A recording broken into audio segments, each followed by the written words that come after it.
দীর্ঘ 9 মাস কৃষি উপদেষ্টার আশ্বাসে আমরা আশ্বাসিত হয়েছিলাম, কিন্তু ওনারা আমাদের কোনো দাবি, যৌক্তিক দাবিগুলো মেনে নেয়নি। কাজে আমরা দীর্ঘ 9 মাস অপেক্ষা করার পর আমরা রাজপথে নেমেছি। আমাদের দাবিগুলো অযৌক্তিকর নয়, আমাদের দাবিগুলো যৌক্তিকর। ওনারা কেন আমাদের দাবি মেনে নিচ্ছে না?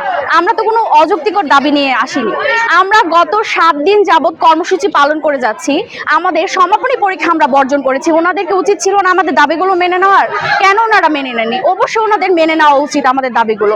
গত 7 দিন ধরে আমাদের সমাপনী পরীক্ষায় অংশগ্রহণ করার কথা ছিল, কিন্তু আমরা পরীক্ষা এবং ক্লাস বর্জন রেখে, একাডেমিক ভবন শাটডাউন রেখে যে আমরা আন্দোলন করতেছি এখন পর্যন্ত, আজ 21 তারিখ, এখন পর্যন্ত তারা কোনো লিখিত কোনো জারি দিচ্ছে না, তাদের কোনো রেসপন্স পাচ্ছে না। বাংলাদেশ কৃষি প্রধান দেশ, আমরা চাই এই কৃষি প্রধান দেশ নিয়ে সামনে এগিয়ে যেতে, কিন্তু তারা আমাদের কোনো চাচ্ছেই না। তাহলে কেন আমাদের মাঠে নামতে হয়? আমরা কেন মাঠে নামবো? এই জন্য আপনাদের কাছে একটা অনুরোধ থাকবে, আমার এই কথাগুলো যাতে আপনার স্বরাষ্ট্রমন্ত্রীর কাছে পৌঁছে যায়, এবং কি আমাদের দীর্ঘদিনের এই কৃষি প্রশিক্ষণ ইনস্টিটিউটের সফরের ক্ষেত্রে আমাদের সামনে যাতে ভবিষ্যৎ উজ্জ্বল করে পারে। বাংলাদেশ কৃষি প্রধান দেশ। কৃষি প্রধান দেশে মাঠ পর্যায়ে কৃষকদের সবচেয়ে কাছের বন্ধু ডিপ্লোমা কৃষিবিদরা। এক কথায় ডিপ্লোমা কৃষিবিদদের কৃষির মেরুদণ্ড বলা যেতে পারে। আমাদের 8 দফা দাবি, এটা মেনে নিলে শুধু আমাদের অধিকার নয়, বরং কৃষি খাত আরও উন্নত হবে। আমরা চাই আমাদের মেধা ও শ্রমকে মূল্যায়ন করে যত দ্রুত সম্ভব কৃষি মন্ত্রণালয় এবং দপ্তরগুলো আমাদের দাবি মেনে নিক। আমাদের দাবি না মানা পর্যন্ত আমরা সকল প্রকার ক্লাস এবং পরীক্ষা বর্জন করেছি, এবং যতক্ষণ পর্যন্ত না মানা হয়েছে আমরা পরীক্ষায় বসবো না।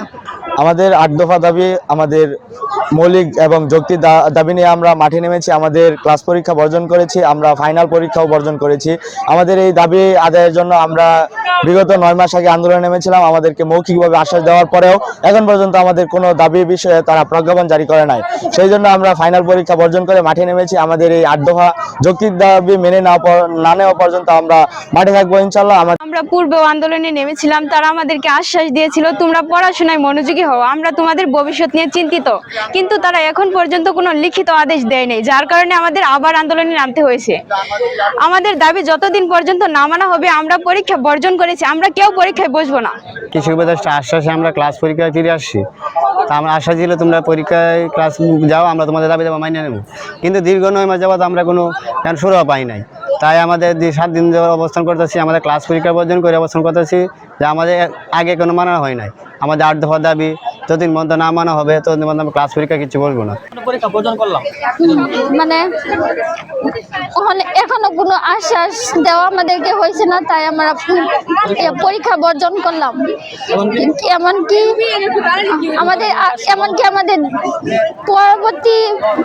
পরবর্তী আন্দোলন পর্যন্ত যদি চালিয়ে যাব জীবন যুদ্ধ দিয়ে।